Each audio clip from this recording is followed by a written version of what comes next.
Hello guys, welcome back to my Mamun's mini kitchen. আজ আমি আপনাদের তৈরি করে দেখাবো এগ কাটলেট বা ডিমের কাটলেট কিভাবে বানাতে হয়। আর আপনারা যদি আমার চ্যানেলে নতুন হয়ে থাকেন তাহলে কিন্তু অবশ্যই আমার চ্যানেলটিকে সাবস্ক্রাইব করে দিয়ে পাশে থাকা অল বেল আইকনটিকে প্রেস করে দেওয়ার অনুরোধ রইল। তো রেসিপিটি বানানোর জন্য প্রথমেই এখানে আমি বেশ কিছুটা সিদ্ধ আলু নিয়ে নিয়েছি। এবার আলুগুলোকে খুব সুন্দরভাবে গ্রেট করে নিচ্ছি। এখানে আমি গ্রেট করে নিচ্ছি, আপনারা চাইলে কিন্তু এটা ম্যাশও করে নিতে পারেন। তো সম্পূর্ণ আলুটাই কিন্তু আমি গ্রেট করে নিয়েছি। এবার কড়াইতে দিয়ে দিলাম বেশ খানিকটা সরষের তেল, থেতো করে রাখা রসুন আর পেঁয়াজ কুচি।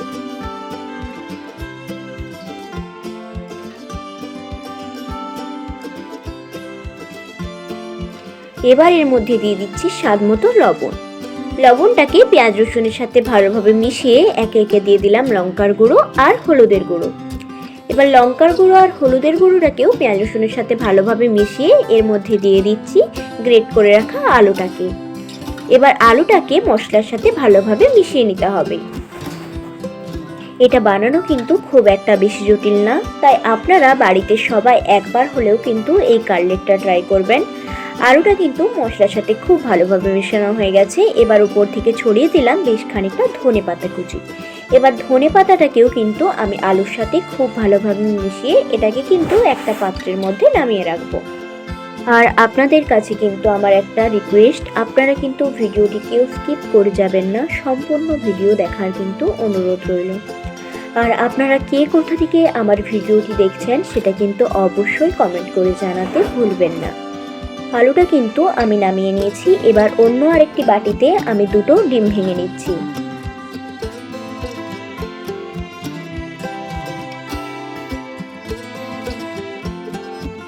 এবার এর মধ্যে দিয়ে দিচ্ছি অল্প একটু লবণ আর কিছুটা গোলমরিচের গুঁড়ো। এবার লবণ আর গোলমরিচের গুঁড়োটাকে কিন্তু আমি ডিমের সাথে খুব ভালোভাবে মিশিয়ে নিচ্ছি। এবার ডিমগুলো ভাজার জন্য কড়াইতে দিয়ে দিলাম অল্প একটু তেল আর ওই ফেটিয়ে রাখা ডিমটাকে। এবার কড়াইটাকে কিন্তু বেশ গোল গোল করে ঘুরিয়ে আমি ডিমটাকে কিন্তু একটি বড় সাইজের রুটির মতো আকার নিয়ে চলে এলাম। এখানে কিন্তু ডিমটাকে আমি গোলই রাখবো, খুব বেশি ফোল্ড করব না। ওই একটার মতো ফোল্ড করে কিন্তু আমি ডিমটাকে ভেজে নেব, কারণ আমি যদি ডিমটাকে এখানে বেশি ফোল্ড করে দিই তাহলে কিন্তু আমার পরবর্তী সময়ে প্রবলেম হবে। তো ওই একটার মতো ফোল্ড করে ডিমটাকে কিন্তু আমি এপিট ওপিট করে ভালোভাবে ভেজে নিলাম। এবার এটাকে একটা পাত্রের মধ্যে তুলে রাখছি।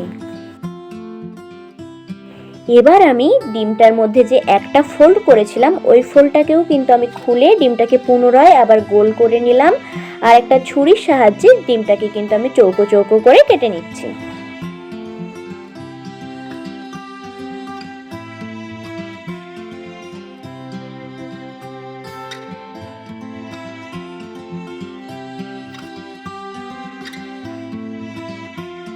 আপনারা দেখতেই পাচ্ছেন আমি ডিমটাকে কিন্তু খুব সুন্দর চৌকো চৌকো করে কেটে নিয়েছি। এবার এক একটা চৌকো পিসের মধ্যে বেশ কিছুটা করে আলু অ্যাটাচ করে দিচ্ছি। আর ডিমের যে ছোট ছোট এক্সট্রা অংশগুলো রয়েছে ওগুলোকেও কিন্তু আমি আলুর সাথে ভালোভাবে অ্যাটাচ করে দিচ্ছি। আপনারা ভিডিওটি প্লিজ কেউ স্কিপ করে যাবেন না, সম্পূর্ণ ভিডিও দেখার অনুরোধ রইল।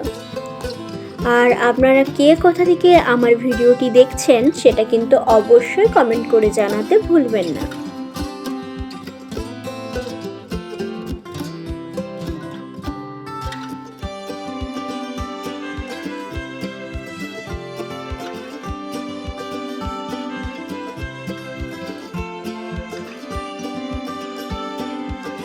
আমি কিন্তু সেম প্রসেসেই সবগুলিকেই করে নিয়েছি। এবার আরেকটি পাত্রের মধ্যে একটা ডিম ফাটিয়ে নিলাম। এবার এর মধ্যে দিয়ে দিলাম অল্প একটু লবণ আর গোলমরিচের গুঁড়ো। এবার ডিমটাকে খুব ভালোভাবে ফেটিয়ে নিলাম। আর এখানে কিন্তু আমি ব্রেড ক্রাম্বটাও নিয়ে নিয়েছি। এবার কাটলেটগুলোকে ফার্স্টে ডিমের মিশ্রণের মধ্যে চুবিয়ে তারপর ব্রেড ক্রাম্ব দিয়ে খুব ভালোভাবে কোট করে নিচ্ছি।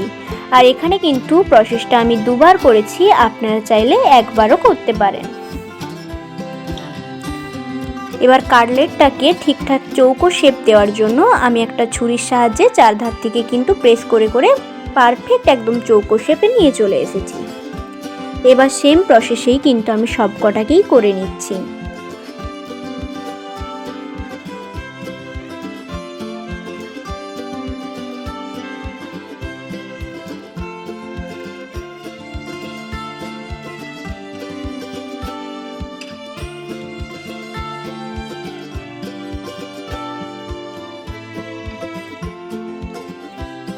বেশ কয়েকটা কাটলেট বানানোর পর আমার কিন্তু ব্রেড ক্রাম্বটা প্রায় শেষ হয়ে গেছিলো।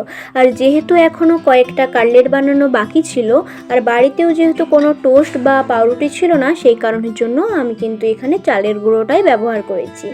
আর যে কটা কাটলেট বাকি ছিল আমি কিন্তু সেইগুলোকে চালের গুঁড়ো দিয়েই কোট করে নিয়েছি। আর এখানে কিন্তু যে ডিমের গোলাটার মধ্যে কাটলেটগুলোকে চোবানো হচ্ছে, সেখানেও কিন্তু আমি আরও পরে একটা ডিম অ্যাড করেছিলাম, যেটা কিন্তু আমি ভিডিওর মধ্যে নিইনি। তো ওখানে আপনারা দুটো ডিমই ব্যবহার করবেন। ওটা কিন্তু কাটলেট আপনি কটা বানাচ্ছেন সেটার উপরই ডিপেন্ড করছে।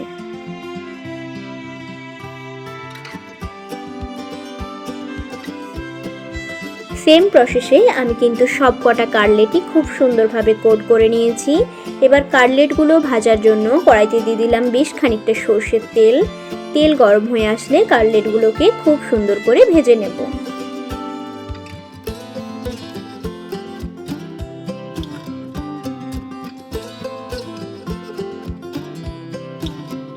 কাটলেটগুলো কিন্তু এপিট ওপিট ব্রাউন কালার করে ভেজে নেব।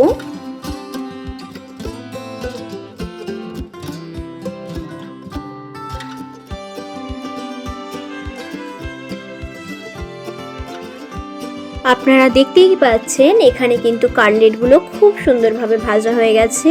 এবার এগুলোকে কিন্তু আমি তুলে নিচ্ছি। এবার বাকি যে তিনটে কাটলেটকে আমি চালের গুঁড়ো দিয়ে কোট করেছিলাম, ওই কাটলেটগুলোকেও খুব ভালোভাবে ভেজে নিচ্ছি।